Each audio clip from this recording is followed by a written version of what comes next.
শুভ সকাল বন্ধুরা, আশা করি সকলে খুব ভালো আছে। আমিও বেশ ভালো আছি। তো আজকে যাচ্ছি জগন্নাথ মন্দিরে পুজো দিতে।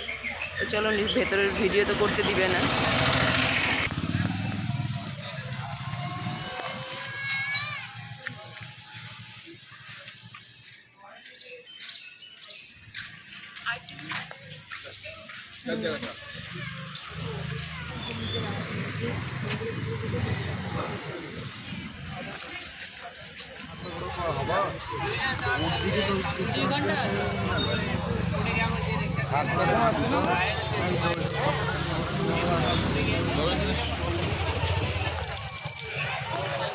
এখানে তো পুজো দেওয়া তো ভিডিও করা যায় না, দেখাবো।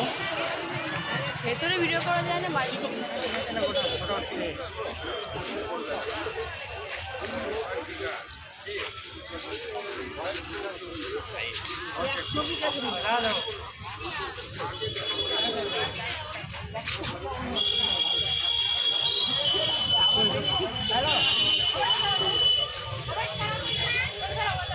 ছবি তোলার প্রস্তুতি চলছে, কারণ পুজো দেওয়ার ভিডিও তো দেখাতে পারলাম না। ছবি তোলার প্রস্তুতি চলছে। ঢাকাটা দেখো কি সুন্দর উঠছে।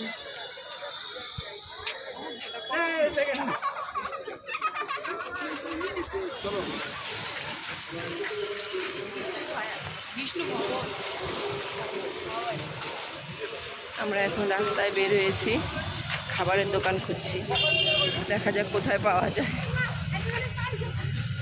কারণ এখানে কোনো কিছুই চিনি না, কোনো কিছুই জানি না। কোন জায়গায় যে খাবারের দোকান সেটাও জানি না। এই যে এখানে চা পাওয়া যাচ্ছে মনে হচ্ছে।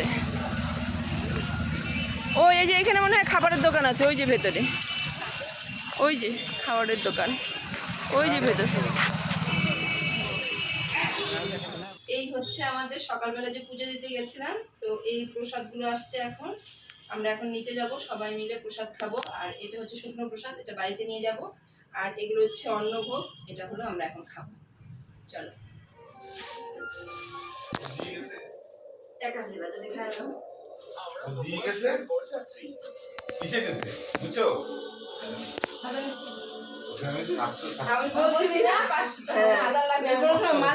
আমাকে নিয়ে আসে না, দুইজন স্টাফ আসছে, নিয়ে আসছে। আমি এই সুযোগটা আমরা হারাতে চাই না। অবশ্যই অবশ্যই ভগবান শিবের বড়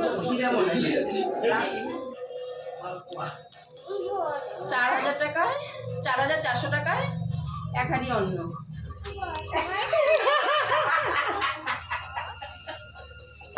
ঠাকুরের প্রসাদ দেখছো, এত ইজি পাবা না।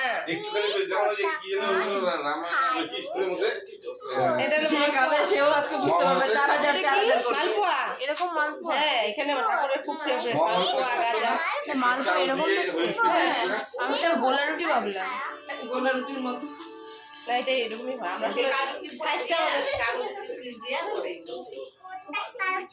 কয়টা এসে হয় দেখো, 6টা পাচ্ছ?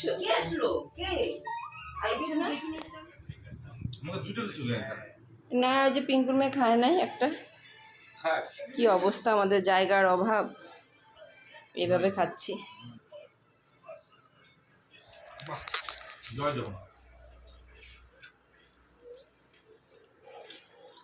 আমাদের থালা রাখার অভাব, একদম জায়গা নেই, যার জন্য আমরা এখন বিছানায় নিয়ে পেপারে নিয়ে বসে গেছি প্রসাদ খেতে। প্রথমে ভেবেছিলাম এক ঘরেই খাবো সবাই, কিন্তু জায়গার অভাবে চলে আসছি।